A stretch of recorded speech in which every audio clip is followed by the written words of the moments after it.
नमस्कार, आप देख रहे हैं कशिश न्यूज और मैं आपके साथ सुष्मिता राज। बुलेटिन की शुरुआत करेंगे बोकारो की खबर के साथ, जहां डीएमएफटी फंड में लगभग 500 करोड़ रुपए के घोटाले का आरोप लगाते हुए अधिवक्ता डॉक्टर राजकुमार ने राष्ट्रपति को पत्र लिखा है।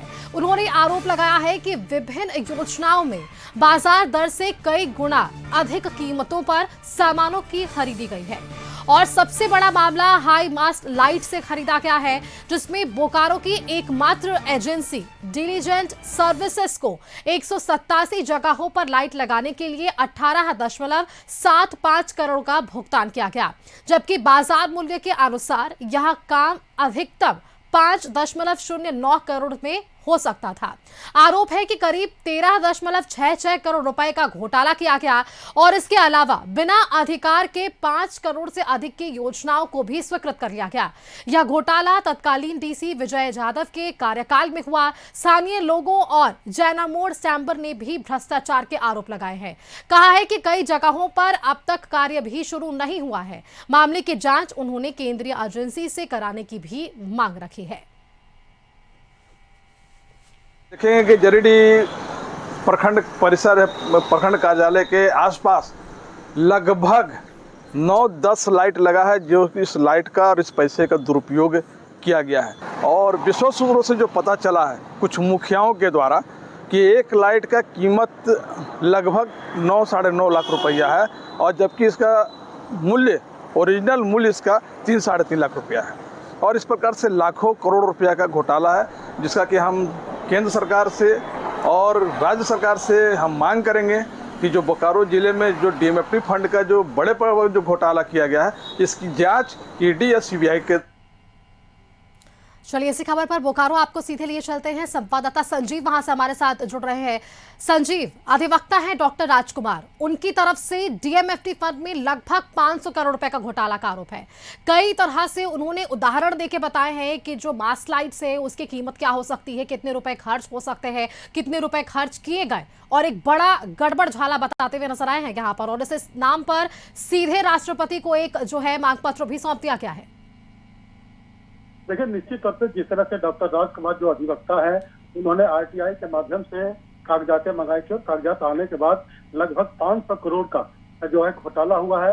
लाइट कह लें, अन्य कई चीजों में जो है 200 गुना रेट बढ़ा करके जो है घोटाला किया गया। तो जो तत्कालीन डीसी विजया यादव हुआ करते थी और उन्हीं के कार्यकाल में यह हुआ था। एक टीम बनाया जाता था, जहाँ कमेटी बनाया जाता, उस कमेटी में डीसी के समय डीडीसी और उपाध्यक्षक और लगातार 4 सदस्य टीम होता है, और उसी क्रम में जो है इसको पास किया जाता है। लेकिन यह माने कि विजया यादव जो बोकारो डीसी थी, उनके 5 करोड़ के नीचे से ही टेंडर पास किया जा सकता था। लेकिन 5 करोड़ के बाद जो ऊपर जो टेंडर पास होगा वह कैबिनेट से पास होगा। लेकिन विजया यादव ने ये 5 करोड़ से ऊपर का भी टेंडर पास करके अपने चहेते ठेकेदार को जो है सारा जो है खर्च मुहैया करा दिया। तो हम कह सकते हैं कि कई या तो टावर कहने या अन्य वॉल पेंटिंग कहने, कई योजना में उन्होंने 500 करोड़ का घोटाला किए हैं। और घोटाला के बाद जो डॉक्टर राजकुमार है, उन्होंने राष्ट्रपति को डायरेक्ट पत्र लिखा है और उन्होंने कहा कि केंद्रीय एजेंसी से इसकी जांच कराया जाए। जांच करने के बाद ही जो विधि सम्मत कार्रवाई हो सकता है, इस पर करवाने की बात कही है। लेकिन जिस तरह से बोकारो जिला में एक सबसे बड़ा घोटाला है कि जो तत्कालीन डीसी विजया यादव हुआ करती थी, वह डीसी के कार्यकाल में यह घोटाला हुआ है। तो हम कह सकते हैं कि जो डीएमएफटी फंड है, कल जो है डीएमएफटी फंड को लेकर के कल बैठक भी है, और उस बैठक में अहम मुद्दा भी यह रहेगा कि 500 करोड़ का जो घोटाला हुआ है, कैसे घोटाला हुआ है, कहीं क्यों हुआ है। तो इसको लेकर के जो है डीडीसी बोकारो में नहीं हुआ करती थी, लेकिन डीडीसी के पद पर भी डीसी थी। और जो है हम कह सकते हैं कि जो बोकारो के एसपी थे, उस कमेटी में हुआ करते थे। बोकारो एसपी के जगह पर जो उपाध्यक्षक हैं, उनसे साइन लिया गया। तो कहीं न कहीं पूरा घोल मटोल करके जो है 500 करोड़ का घोटाला किया गया है। जी सुष्मिता।